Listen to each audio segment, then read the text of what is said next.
Princess Zara stood at the edge of the great ceremonial hall, her purple skin shimmering under the crystal lights of the Vorthak Palace. Her golden eyes swept across the room filled with nobles and warriors from across the galaxy. Today was her wedding day, but she felt no joy. This marriage was not about love. It was about peace between two species who barely understood each other. The Vorthak Empire had ruled this sector of space for 3,000 years. They were known throughout the galaxy as fierce warriors. Their soldiers stood 8 feet tall with thick muscles and sharp claws. Their ships could destroy entire planets. But now they needed allies, and the humans from Earth had offered friendship through this marriage. Zara looked at her new husband standing across the hall. Ben was his name. Such a simple name for such an ordinary creature. He was shorter than any Vorthak warrior, barely reaching 6 feet in height. His skin was pale and soft-looking. His brown hair was cut short and neat. He wore simple blue clothes instead of the metal armor that Vorthak nobles preferred. Even his sword looked plain and old-fashioned. The wedding ceremony had been quick and formal. Ben had spoken his vows in a quiet voice. He had not boasted about his strength or his victories in battle like a proper warrior should. He had simply promised to be a good husband and to protect Zara with his life. The Vorthak priests had seemed confused by his humble words. Now the real celebration began. The feast hall was filled with tables covered in food from dozens of worlds. Vorthak nobles sat drinking strong wine and telling stories of their greatest battles. Human diplomats sat quietly at their own tables, speaking in low voices about trade agreements and peace treaties. Zara watched Ben sit at the main table beside her. He ate his food slowly and listened to the conversations around him. When Vorthak lords spoke to him, he answered politely but briefly. He did not try to impress them with tales of human victories. He did not challenge anyone to contests of strength. He simply nodded and smiled and continued eating. General Thok, the greatest warrior in the Vorthak military, stood up from his table. His massive frame cast a shadow across the hall as he walked toward the main table. His armor was covered in scars from 100 battles. His weapons had killed more enemies than most soldiers would ever see. Princess Zara, General Thok said with a deep bow. I wish to congratulate you on your marriage. But I must ask about your new husband. We have heard many stories about human warriors, but this one seems very peaceful. Ben looked up from his plate and smiled. Thank you for the kind words, General. I hope this marriage brings lasting peace between our peoples. General Thok laughed loudly. Peace, yes. But a warrior must sometimes fight to protect that peace. Tell me, human, what battles have you won? What enemies have you defeated? The hall grew quiet. All eyes turned to Ben. Zara felt embarrassed by her husband's small size compared to the giant Vorthak general. She waited for Ben to speak of his achievements, to prove he was worthy of marrying into the royal family. I am not much of a fighter, Ben said calmly. I prefer to solve problems without violence when possible. The Vorthak nobles began to whisper among themselves. Some laughed quietly. General Thok's smile grew wider. Not much of a fighter. Thok repeated. But surely you must have some training. All humans carry weapons, do they not? Ben touched the simple sword at his side. This old thing. It was my grandfather's. I carry it mostly for ceremony. General Thok clapped his hands together. The sound echoed through the hall like thunder. Then perhaps you would honor us with a demonstration? A friendly sparring match between allies? It would be good entertainment for the wedding guests. Zara felt her heart sink.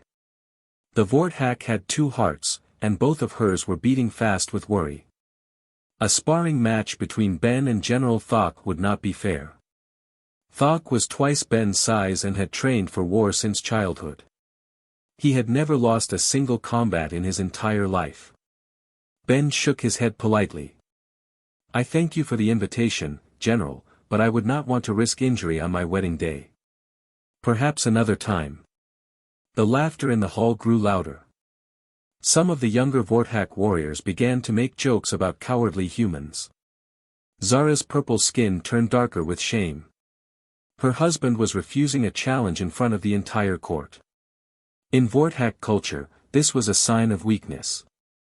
Of course, General Thok said with a mocking bow. We would not want the brave human to get hurt. Ben simply nodded and returned to his meal. He seemed completely unbothered by the insults and laughter around him. Zara could not understand how he could remain so calm. Any Vorthak warrior would have accepted the challenge immediately, even if it meant certain defeat. The feast continued, but the mood had changed. Vorthak nobles continued to make jokes about weak humans. They spoke loudly about how the alliance with Earth was a mistake.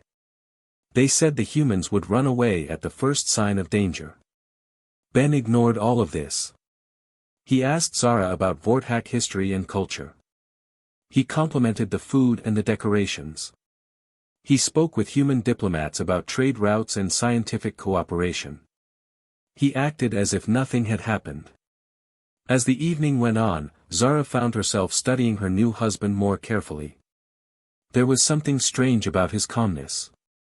Most people would show some emotion when being mocked and insulted. But Ben seemed genuinely unbothered. His brown eyes were alert and intelligent. He noticed everything happening around him, even when he pretended not to. The celebration was reaching its peak when the first alarms began to sound. Low, deep notes filled the air, making the crystal glasses on the tables vibrate. The sound came from the palace defense systems. It meant only one thing: enemy ships had been detected approaching the planet. General Thok stood up immediately, his warrior instincts taking over. Report, he shouted to his aide. A young Vorthak officer ran into the hall, his purple skin pale with fear. General, we have multiple contacts dropping out of hyperspace. The outer defense platforms are reporting Krek's signatures. The word Kreks sent a chill through the entire hall. The Kreks horde was the most feared enemy in this part of the galaxy. They were raiders and killers who destroyed everything in their path. Their technology was advanced, and their warriors felt no fear or mercy. How many ships? General Thok demanded. Over 200, sir. Battle cruisers, fighters, and troop transports. They are already engaging our patrol ships. Zara felt her blood turn cold. The Kreks had not attacked Vorthak space in over 50 years. Why were they coming now, on her wedding day? Then she realized the terrible truth. The Kreks must have learned about the alliance with Earth. They were attacking to destroy the peace treaty before it could make the Vorthak stronger. The hall erupted into chaos. Vorthak nobles shouted orders and demands for information. Guards ran in and out carrying messages. The human diplomats gathered together, speaking urgently into their communication devices. Through all of this noise and confusion, Zara noticed that Ben had not moved. He sat quietly at the table, his hands folded in his lap. His eyes were closed as if he was thinking deeply about something. While everyone else panicked, he remained perfectly still. General Thok was organizing the defense. All military personnel to your stations. Raise the planetary shields. Launch all available fighters. Prepare the ground defenses for possible landing attempts. The young officer returned with more bad news. Sir, the Kreks have broken through the outer perimeter. They are moving toward the planet. Our ships are outnumbered 3-1. What about reinforcements? Thok asked. The nearest fleet is 6 hours away. 6 hours. The Kreks could destroy the entire planet in less time than that. Zara looked around the hall at her people. These were supposed to be the greatest warriors in the galaxy, but she could see fear in their eyes. The Kreks horde had come without warning, and the Vorthak were not ready. Another alarm began to sound, this one even more urgent than the first. Red lights flashed throughout the palace. Zara knew what this meant. Enemy forces had entered the atmosphere. The Kreks were coming to the surface. A new officer burst into the hall, this one barely able to speak from running. General Thok. Kreks drop ships are landing in the capital city. Their troops are advancing on the palace. The city guards cannot stop them. General Thok's face showed his shock. The Kreks had moved faster than anyone thought possible. Somehow they had broken through all the orbital defenses and reached the planet's surface in minutes instead of hours. How long until they reached the palace, he asked. 20 minutes, maybe less. 20 minutes. Zara realized that her wedding day might also be her last day alive. The Kreks took no prisoners. They would kill everyone in the palace and then move on to destroy the rest of the planet. She looked at Ben again. Her strange human husband was finally opening his eyes. For the first time since she had met him, his expression was serious. He stood up slowly and straightened his simple blue jacket. General Thok, Ben said in a calm voice that somehow carried over all the noise in the hall. How many troops do you have here at the palace? Thok looked surprised by the question. About 200 guards, plus the nobles who carry weapons. Why do you ask, human? Ben walked to the great window that looked out over the capital city. In the distance, Zara could see fires burning where the Kreks ships had landed. Dark shapes moved through the streets, growing closer to the palace with each passing minute. 200 guards against how many Kreks? Intelligence estimates suggest at least 2,000 ground troops, plus their war machines. Ben nodded as if he had expected this answer. He turned back to face the room. His brown eyes swept over the gathered Vorthak nobles and warriors. When his gaze met Zara's, she saw something she had not noticed before. Behind his calm exterior was something much deeper and more dangerous. General, Ben said quietly, I think it might be time for me to draw my sword after all. The explosions outside grew louder as Kreks forces moved through the capital city. Through the palace windows, Princess Zara could see the orange glow of fire spreading across the skyline. The sound of weapons fire echoed off the palace walls. Every few seconds, the building shook as enemy missiles struck nearby targets. General Thok was shouting orders to his officers. Palace guards ran through the halls carrying weapons and setting up defensive positions. The great ceremonial hall that had been filled with celebration just minutes ago was now a command center preparing for war. Ben walked slowly toward the center of the room. His movement was different now. Where before he had seemed relaxed and casual, now each step was precise and purposeful. The other humans in the hall watched him with expressions that Zara could not understand. They did not look surprised by his change in behavior. Instead, they seemed to be waiting for something. General Thok, Ben said, his voice carrying easily over the noise. I need you to pull your guards back from the outer courtyard. Thok turned to stare at the human. Pull them back. Those men are our first line of defense. Without them, the Kreks will reach the main building in minutes. That is exactly what I want to happen. The Vorthak general's face showed his confusion and anger. Human, this is not the time for your strange ideas. My warriors know how to fight. We do not need advice from someone who will not even accept a sparring challenge. Ben reached for the sword at his side. His fingers wrapped around the simple leather handle. The moment his hand touched the weapon, something changed in the air around him. The temperature seemed to drop by several degrees. Even the sound of the explosions outside became quieter, as if the world was holding its breath. General, Ben said softly, trust me on this. Pull your men back to the inner halls. Let the Kreks think they are winning. Before Thok could respond, a new alarm began to sound. This one was different from the others. It was a sharp, piercing note that meant only one thing: enemy forces had reached the palace grounds. A guard captain burst through the main doors. His armor was damaged and smoking. Blood ran down his left arm. General Thok. The Kreks have broken through the outer wall. They destroyed our heavy weapons with some kind of energy cannon. We cannot stop them with conventional tactics. Zara felt her hearts beating faster. The Kreks were known for their advanced technology and brutal fighting methods. They used weapons that could cut through the strongest Vorthak armor. Their soldiers were enhanced with mechanical parts that made them stronger and faster than any natural warrior. Ben drew his sword in one smooth motion. The blade came free of its sheath without a sound. At first glance, it looked like nothing special. The metal was dark gray with strange patterns etched along its length. The edge gleamed with a sharpness that seemed almost impossible. But there was something else about the weapon that made everyone in the room stop and stare. Energy patterns began to flow along the blade's surface. They were unlike anything Zara had ever seen. Not the bright blue of Vorthak power weapons, nor the harsh red of Krek's technology. These patterns were silver and gold, moving like liquid light across the dark metal. They pulsed in rhythm with Ben's heartbeat. "What kind of weapon is that?" General Thok asked, his voice filled with wonder. "Something very old," Ben replied. He held the sword up to examine its edge. The energy patterns grew brighter, casting strange shadows on the walls around him. "And something very sharp."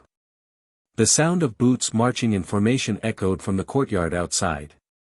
Through the windows, Zara could see Krek's soldiers advancing toward the palace. They moved in perfect lines, their black armor gleaming in the firelight. Each soldier carried weapons that hummed with deadly energy. Some rode on mechanical mounts that walked on 4 metal legs. "There are so many of them," one of the human diplomats whispered. Ben turned to look at the approaching enemy.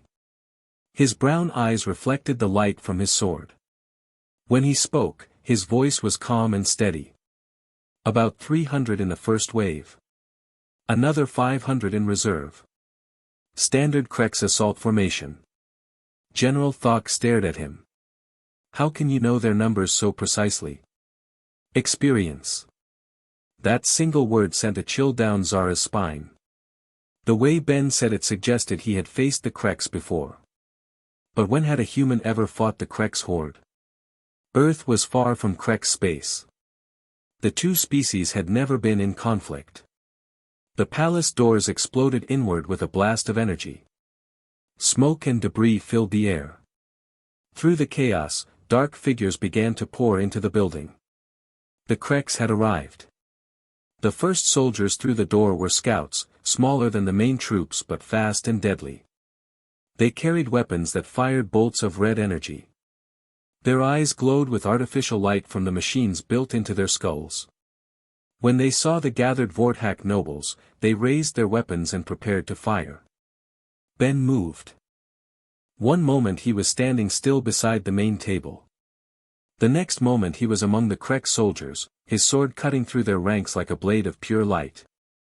The dark metal sliced through their advanced armor as if it were paper. Energy shields that could stop Vorthak weapons collapsed at the touch of his blade. Zara watched in amazement as her quiet, peaceful husband became something completely different. His movements were faster than anything she had ever seen. He did not fight like a Vorthak warrior, who relied on strength and aggression. Instead, he flowed around his enemies like water, always in motion, never were their weapons aimed. The first group of Krek soldiers fell in seconds. Ben stepped over their bodies and walked toward the shattered doorway. More enemies were coming, but he showed no fear. The energy patterns on his sword grew brighter with each step. "Impossible," General Thok breathed. "No one moves that fast." The main force of Krek's soldiers entered the hall. These were the heavy troops, each one standing 7 feet tall and covered in thick black armor. Their weapons were larger and more powerful than the scouts had carried. They spread out in formation and began firing at everything in sight. Ben walked straight into their attack. Energy bolts flashed around him, but none found their target. He seemed to know exactly where each shot would go before the Kreks pulled their triggers. His sword moved in patterns too quick for the eye to follow, deflecting some attacks and absorbing others into the blade itself. When he reached the nearest Krek's warrior, Ben's sword passed through its armor and machinery like they were made of mist. The soldier collapsed without a sound. Ben was already moving toward the next target before the first body hit the ground. How is he doing this? Zara asked, but no one answered her. Everyone in the hall was too amazed to speak. The Kreks began to realize they were facing something unexpected. Their formation broke apart as soldiers tried to surround Ben, but he moved too quickly for them to coordinate their attacks. His sword seemed to be everywhere at once. With each strike, another enemy fell. But it was not just his speed or skill that amazed Zara. It was the way Ben fought. He showed no anger or excitement. His face remained calm and focused. He fought like someone who had done this many times before, as if destroying Krek soldiers was just another part of his day. The energy patterns on his sword began to change. Instead of flowing along the blade, they started to extend outward, creating threads of silver light that reached toward the remaining enemies. When these threads touched the Krek's armor, the metal began to dissolve. "What technology is that?" one of the human diplomats called out. Ben did not answer immediately. He was too busy finishing off the last of the soldiers in the hall.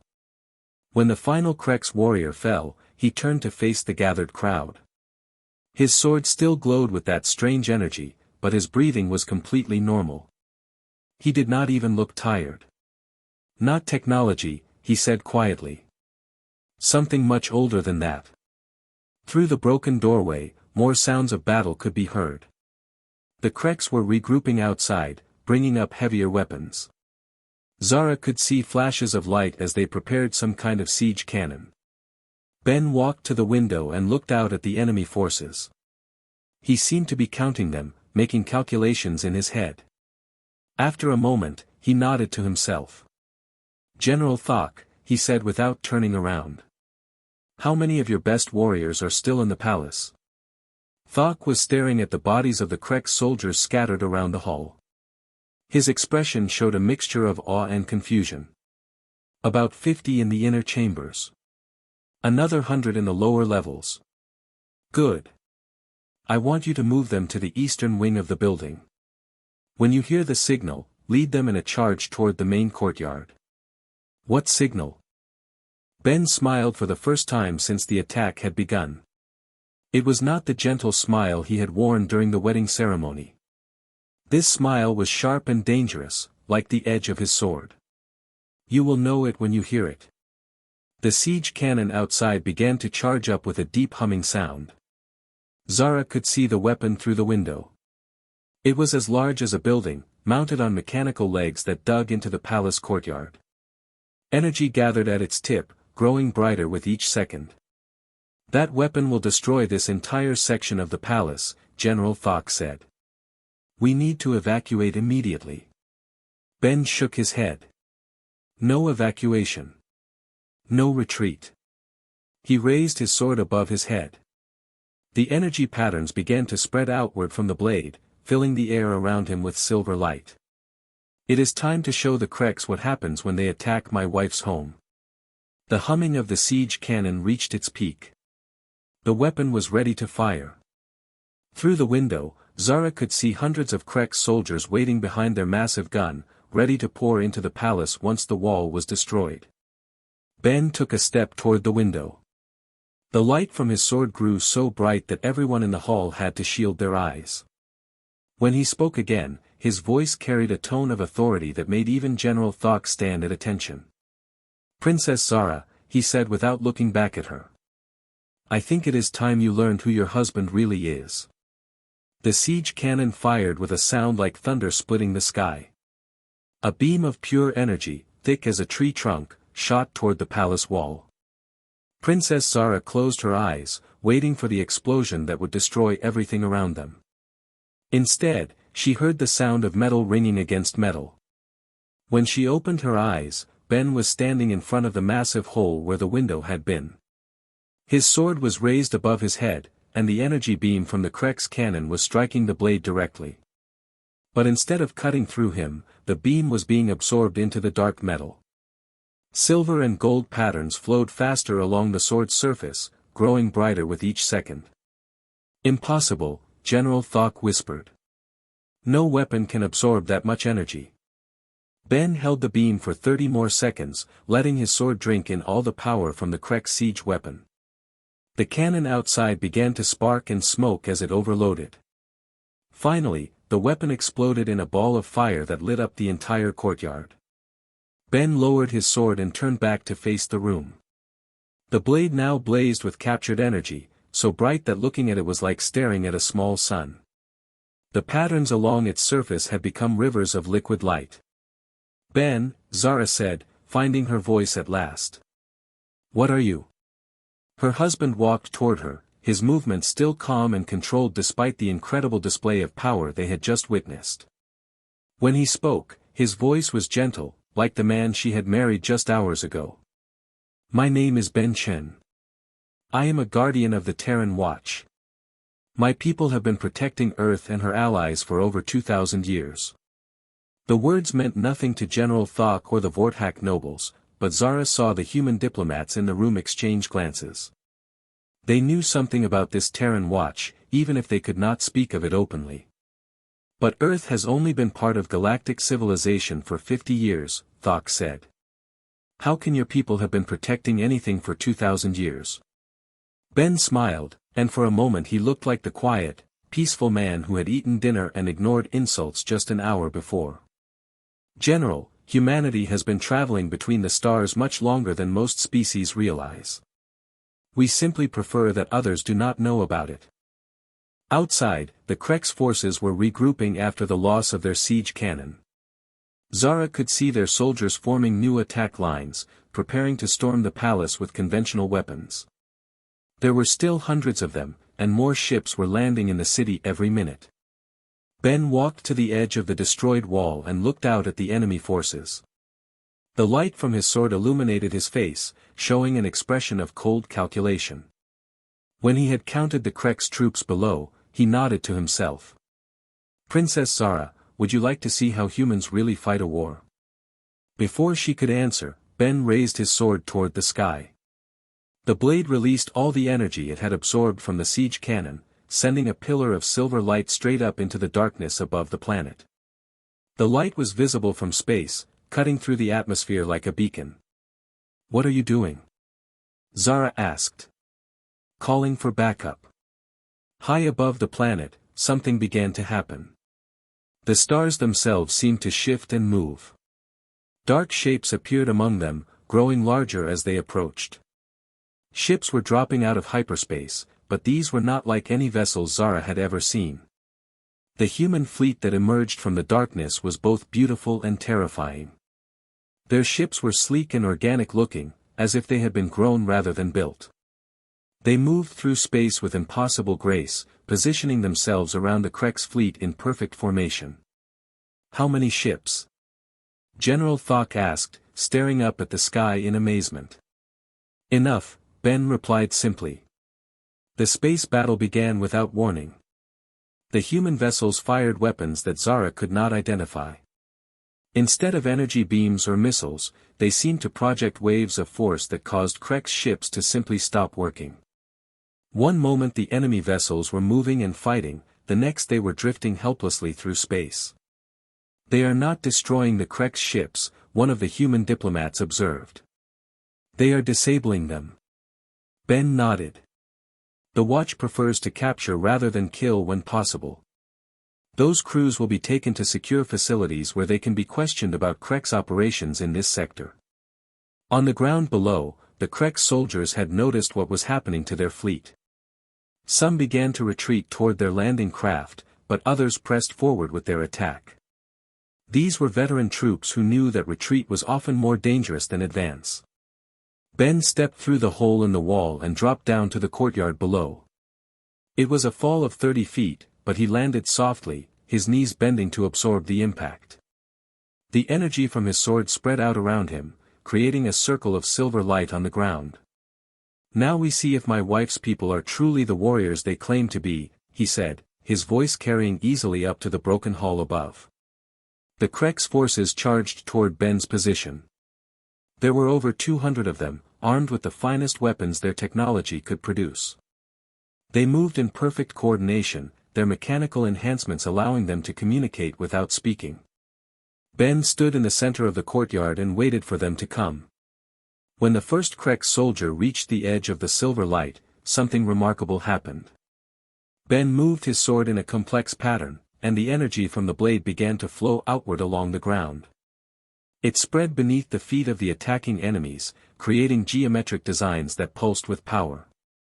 The Krex found themselves trapped within these patterns. Their weapons still functioned, but their movements became slow and clumsy. The mechanical parts of their bodies began to malfunction as the energy interfered with their systems. Ben walked through the trapped soldiers like he was strolling through a garden. His sword cut through their armor with casual ease, but he was careful to disable rather than kill when possible. Unconscious enemies were better sources of information than dead ones. Within minutes, the entire Krex assault force was either unconscious or fleeing back to their ships. Ben stood among the fallen enemies, his sword still glowing but dimmer now as the energy faded. He looked up at the broken wall where Zara and the others were watching. "General Thok," he called. "I believe this would be an excellent time for your warriors to secure the area." Thok seemed to shake himself out of a trance. He began shouting orders to his troops, sending them to capture the fleeing Krex and secure their landing craft. But his eyes never left Ben, as if he was trying to understand what he had just witnessed. Ben climbed back up to the palace hall with movements that seemed to defy gravity. He moved up the wall like he was walking on level ground, his fingers finding holds that should not have been able to support his weight. When he reached the top, Zara was waiting for him. Her golden eyes were filled with questions she did not know how to ask. Her husband looked exactly the same as he had during their wedding ceremony, but now she knew that his appearance meant nothing. "The sword," she said finally. "What is it really?" Ben looked down at the weapon in his hand. The energy patterns had faded to a dim glow, but she could still see power flowing beneath the surface of the dark metal. It was forged on Earth over 3,000 years ago, during humanity's first encounter with hostile alien forces. The metal comes from the core of a dead star, and the energy patterns are created by quantum fields that exist outside normal spacetime. The explanation meant little to Zara, but she understood the important part. This weapon was incredibly old and incredibly powerful, created by a civilization far more advanced than anyone had realized. But why carry such a weapon to a wedding? General Thok asked. Ben sheathed his sword with the same casual motion he might use to put away a dinner knife. "Because a guardian is never off duty, General. There are threats in this galaxy that most species have never heard of. The Krex horde is just one of them." Through the broken wall, they could see the human fleet finishing its work above the planet. The last of the Krex ships was being taken under tow by vessels that moved like living things through space. Soon the sky would be clear again. "How did you know they were coming?" Zara asked. "We did not know specifically about this attack. But human intelligence networks detected increased Krex activity in this sector over the past 6 months. When Earth was invited to participate in this marriage alliance, we saw an opportunity to position a guardian where he might be needed." The full truth began to dawn on Zara. Her marriage had not been a simple political arrangement. It had been part of a larger strategy, a way for humanity to extend its protection to allies without those allies even knowing they were being protected. "So our entire relationship is based on deception," she said, surprised by how much the thought hurt. Ben stepped closer to her, his brown eyes showing genuine concern. "Princess Zara, nothing about my feelings for you is false. When I spoke my wedding vows, I meant every word. I will protect you with my life, and I will be the best husband I can be. But you are not the man I thought I was marrying." "No," he agreed. "I am someone much more dangerous.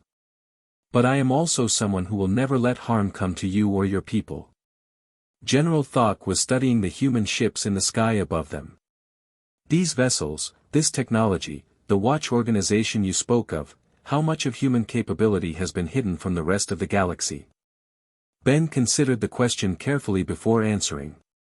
"General, what you have seen tonight represents perhaps 1% of human military capability. We prefer that potential enemies underestimate us. It makes our job much easier. The implications of his words settled over the room like a heavy blanket. Humanity had been playing a game that no one else even knew existed. While other species argued over territory and resources, humans had been quietly building an invisible network of protection around their friends and allies. Why? Zara asked. Why hide your strength? Most species would display such power to intimidate their enemies. Because intimidation creates fear, and fear leads to desperate actions. It is better to let enemies believe they are strong, right up until the moment they discover they are wrong. Outside, Vorthak soldiers were securing the last of the Krek's prisoners. The immediate threat was over, but Zara knew that everything had changed. Her people had learned that their new human allies were not the weak species they had appeared to be. What happens now? She asked. Ben took her hand in his. His touch was gentle and warm, exactly like the quiet man she had thought she was marrying. Now we finish our wedding celebration. Tomorrow we begin the real work of building an alliance between our peoples. And if any other enemies threaten what we are building together, they will discover what it means to draw the sword of a Terran guardian. Zara looked into her husband's eyes and realized that she was seeing him clearly for the first time. He was not the common man she had thought him to be. He was something far more dangerous and far more valuable. He was humanity's gift to her people, a guardian hidden in plain sight, ready to draw his sword when darkness came calling. The wedding feast could begin again.